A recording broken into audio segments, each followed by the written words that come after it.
He says, the righteous will flourish like a palm tree. They will grow like a cedar of Lebanon planted in the house of the Lord.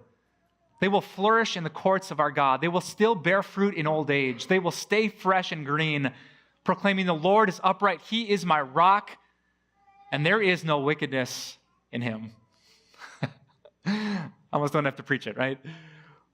What happens? We flourish and we grow and we flourish again and we bear fruit. We stay fresh and we stay green and we find that we have this rock. We become like a cedar of Lebanon. You know what that means? My friend Muhammad is from Lebanon, and even still today, like in biblical times, the cedar trees grow tall and they last long.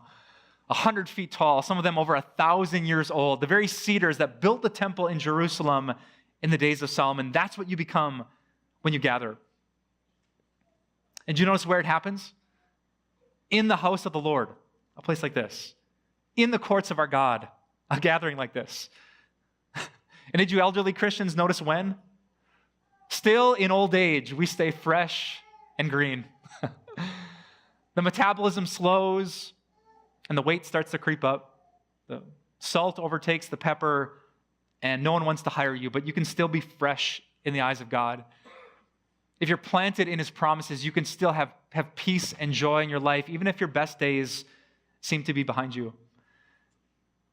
And did you notice why? Because here, as old and young gather together, we proclaim the Lord is upright, he is my rock.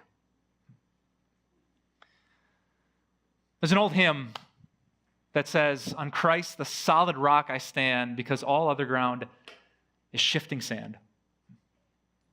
You ever notice that when you leave church, everything is like shifting sand? You thought you're going to do this week, and then it shifts on you. You thought your boss was going to tell you this, and then she shifted on you. You thought your health was like this, and it shifted on you. There are so many what-ifs and what-abouts. We can never be certain. We can never have that fruit of peace in our life until we remember that God is our rock.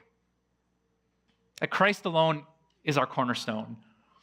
That Jesus made a promise to us that he would live a perfect life in our place, and he did. That he would die on the cross so that you wouldn't have to live with a scarlet letter on your chest, and he did.